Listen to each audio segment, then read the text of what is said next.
All right, I'm going to now read you a letter that was delivered to me in person by somebody who has experience living under fascism. You'll see that it's a handwritten letter, and it'll explain why at the end of the letter. It is estimated that there are about 60,000 political prisoners currently jailed in Egypt. Some are jailed for joining a political party, a protest, or even for posting something on Facebook.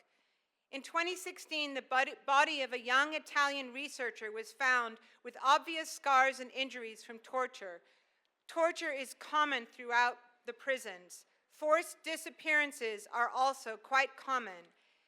And so if you ask what it is like living under an authoritarian regime, it's fear, paranoia that you or your loved ones will be the next ones to be imprisoned, disappear, or be tortured to death.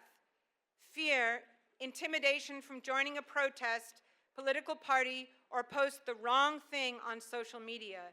Fear, uneasiness that they are always watching you. Fear, submissiveness that there is nothing you can do to change anything. Fear, hypocrisy as you suck up and flatter the ones on top so that you can feel protected. Fear, denial as you run the rat race to give your family a comfortable lifestyle as if there was nothing to fear. Fear, hesitation to write this on a laptop in case an electronic trail would lead them to you. Fear, fear, fear. That is what it's like. Anonymous.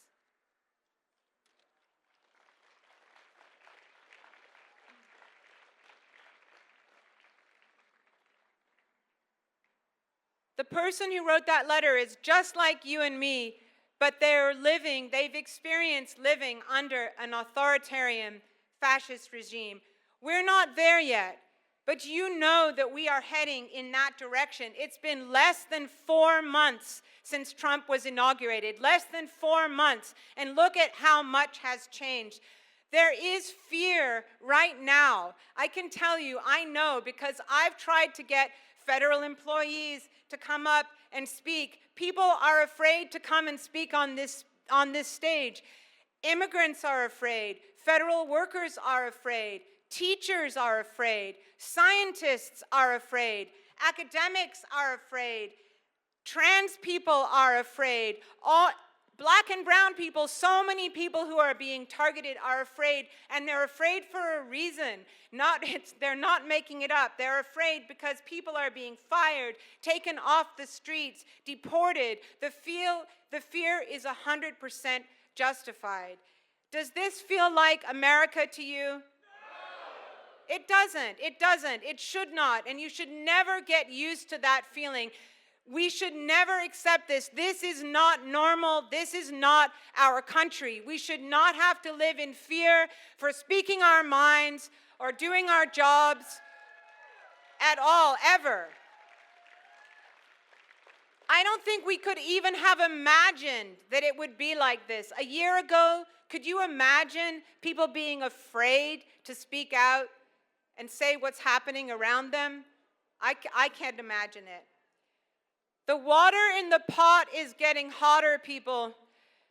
I personally don't want to go out like a parboiled frog, and I hope that you don't either. So don't allow yourself to get used to the temperature of the water, no matter how slowly it gets hotter. Do not accept it. Keep feeling the urgency of the moment. None of this is normal, and it's not okay.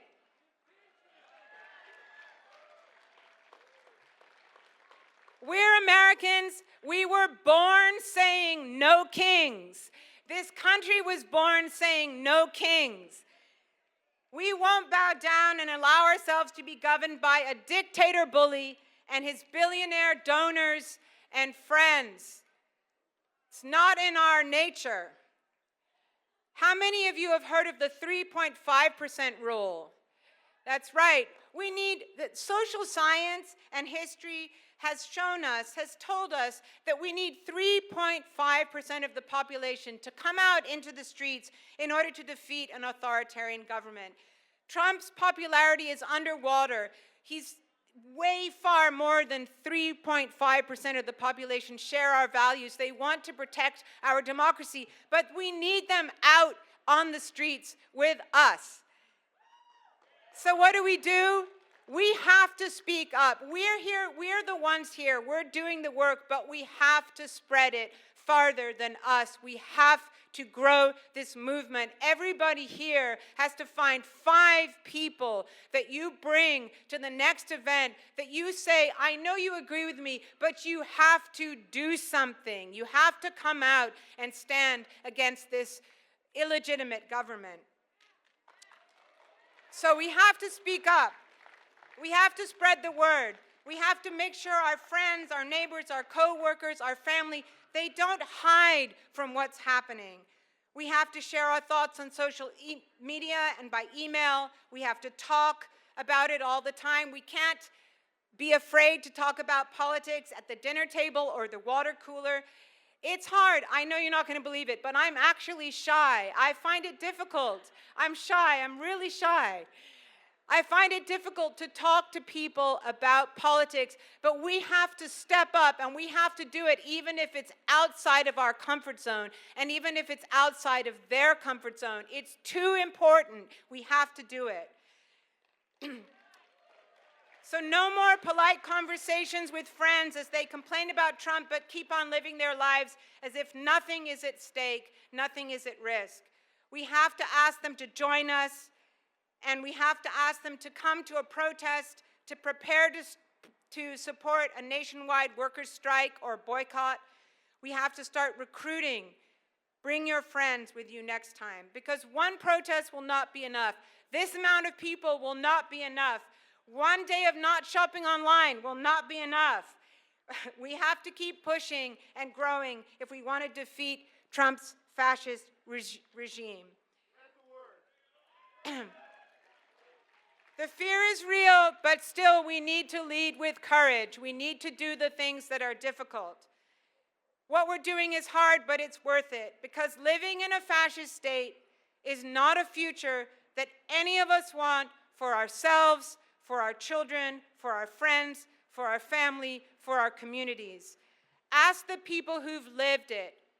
We don't want that. We do not want that in this country. So we say we'll do anything for our kids, for our families, for our friends. I'm asking you, what will you do for our democracy? Will you promise to recruit 5 friends for the next event? Raise your hands if you're going to recruit 5 friends to come to the next event. That's right. So we're going to see you at Tesla. We're going to see you at the Hilton on June 14th. We're going to be marching in the Pride Parade. We will see you there.